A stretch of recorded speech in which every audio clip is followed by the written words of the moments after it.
The Hawaiian Islands have always been haunted by stories of ghosts. From the spirits of ancient Hawaii to the encounters people still experience today. To me, it seemed like it was like almost like a shadow of a person. 2 pots on the wall that were hanging there, just banged together. And again, they said, what was that? And I said, obake. This line of lights starts coming toward us. We'll seek the truth behind these famous urban legends. Strange, weird apparitions and the places they haunt. There seemed to be some presence in this shack behind me. And during the evening, they could hear children laughing. So I turned my camera and I started trying to focus, but we're in pitch black, so we can't see with our eyes. So I'm trying to look through the night vision, and we're trying to look around, and all we see is Blaze standing there, just frozen, looking. Join us as we investigate Hawaiian Ghost Mysteries.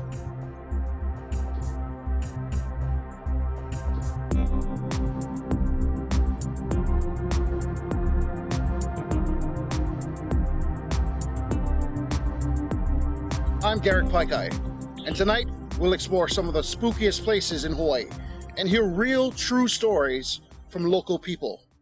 So let's take a look at our first set of real ghost stories.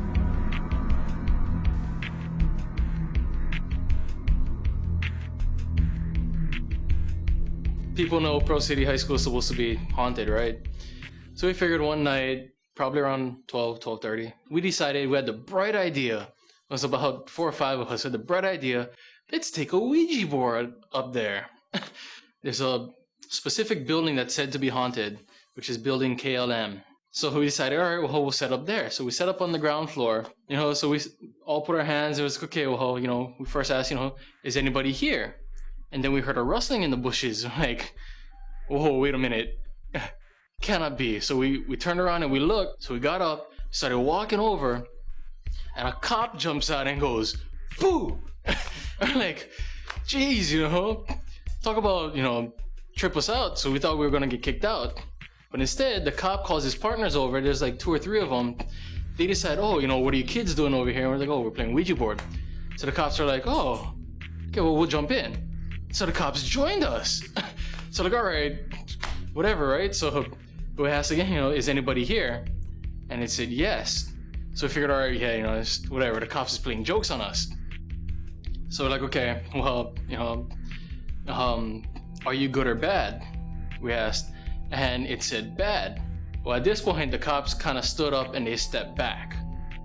And we're like, well, whatever, right? They're just trying to scare us. And, we asked, do you want us to leave? And it said yes. And as soon as it said yes, KLM is a 3-story building. At the top of the classrooms, there's wooden shutters, I guess, for the windows. So the shutters from each of the levels, in the beginning part, in like a straight line, all opened up and lights were on. So like the first window of each classroom, of each floor, was open with a light shining through it. Like the classroom lights were on. So go ahead, well, okay, maybe that's a sign, let's leave. So we're getting ready to say goodbye, and next thing you know, this line of lights starts coming toward us, and you hear the shutters opening and closing, just and the lights coming toward us. And we're like, oh, screw it, BYE. Left the Ouija board and we booked. We got out of there, and then come to find out the cops had already dug out way before that. They left before that happened. And they were waiting for us down at the bottom at Zippy's. They told us, oh, we're glad you guys made it out okay. They said they had heard something, but by the time they heard something, they were already halfway to their cars. Yeah, I will never play with the Ouija board again, and I will never return to Pro City or High School after dark.